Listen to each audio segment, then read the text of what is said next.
Hey everybody, what's going on, and welcome to Rock Gamer. And I did a review recap of some of the early reviews that came out for Amplitude a couple days ago, but it's been a couple days and we've got about 10 reviews in total for Amplitude.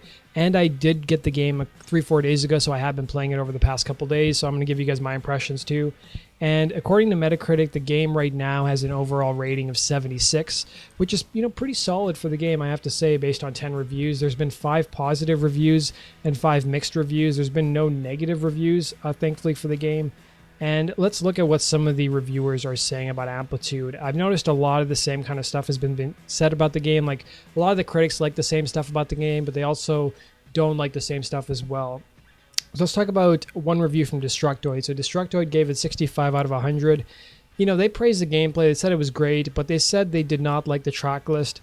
And they also said how it's weird how you unlock new songs. As somebody who's been playing the game, you unlock new songs by playing through the campaign and then playing through quick play as well. You're basically forced to keep playing the game in order to unlock all the songs. There's 30 songs to play in the game. The site that I write for, Canadian Online Gamers, they have a review of the game. They gave it, I think, the highest score I've seen so far on Metacritic. They gave it 91 out of 100. They loved the gameplay. They really liked the soundtrack, although they criticized the controls a bit. Just because the R2 button feels a bit different than the R1 button when you're pressing them, because the game's controls are based around 3 buttons. It's R2, R1, and L1, and then you use the D-pad, I believe, to cycle between tracks. They also said that they don't like that there's probably not going to be any DLC in the game, and they also criticize the lack of well-known artists. That's something you guys need to know going into this game. You're not going to get the same kind of set list you see in Rock Band. These are all unknown artists for the most part. A lot of them are like Harmonix bands, and the soundtrack definitely leans more on the techno and electronic music side. If you're looking for some good old-fashioned rock and roll music, you're not going to find it in Amplitude. You from a gamer site called Twinfinite, they gave the game 90 out of 100. They said that they loved that it stayed true to the original Amplitude game for the PS2. They really enjoyed the beat matching and the game modes available. They also had the same kind of critiques that, the lack of big name artists hurt the title, as well as the short track list as well.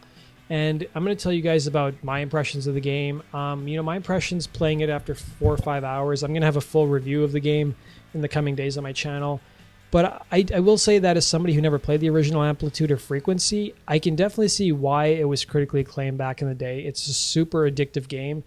I did play Rock Band Blitz a lot, and it sort of shares some similarities to Rock Band Blitz. I actually find Amplitude a lot more difficult just because you're cycling between more tracks, it feels like. It feels like it's much faster, and it feels like it's easier to screw up as well, largely because I found that the game can sometimes be unforgiving. Like when you're playing between one track to the next, the whole point is that you want to keep your combo going. So as you finish one track, you want to go to the next track, but keep your combo going. And I find that it's sometimes a little too easy to break your combo, and sometimes the game can feel unfair in that sense. That was something that one reviewer noted, and I sort of agree with that. But I will say, that being said, it's super addictive. This is a game that you can enjoy playing by yourself. I've really enjoyed playing the time that I've spent with it.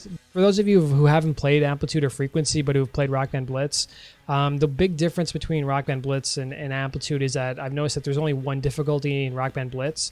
Amplitude has 5 different difficulty levels, and some of the higher ones are insane to play on. Also, in Rock Band Blitz, you're always trying to get the max multiplier for each instrument. They sort of felt like they were independent of one another, each track. And in Amplitude, the tracks, of course, are dependent on one another because you need to keep your streak going. It's the one thing I don't like is I don't really enjoy the soundtrack of the game. There's one song from Rock Band 4 you'll recognize. It's the song Recessions. And the rest of the songs they don't grab me. They're just forgettable, and they sort of feel like they mix into one song sounds like the next. I'm not a huge fan of electronic music, and that's something I sort of wish I'd played the old Frequency or Amplitude game back in the day, because one of those games had Blink-182, POD, Weezer, so they definitely, and David Bowie, they definitely had some rock music in there, and I feel like that's sorely missing in this game. The one thing I would love to see down the road is to see Rock Band Blitz come back to Rock Band 4 as a separate mode. That would be really cool. The other thing I don't like about this Amplitude is I just don't like the fact there's no online play.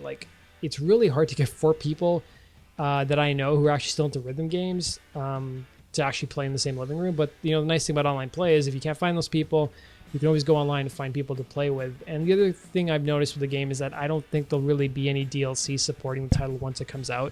Now, granted, it's only $20, but those are my impressions of the game. It's a great game. I'm really enjoying it, but it's also got its shortcomings as well. That does it for my review recap. Stay tuned to my channel, guys. I'm going to be covering all things Amplitude, including having my full review of the game out in the coming days, as well as I'll be doing like my 4 favorite things about the game and the 4 things I don't like about the game as well. So that does it for today's video, guys. Thanks for watching. I want to wish you guys all a happy new year, and as always, make sure you subscribe to my channel for everything that's happening in the world of rhythm games.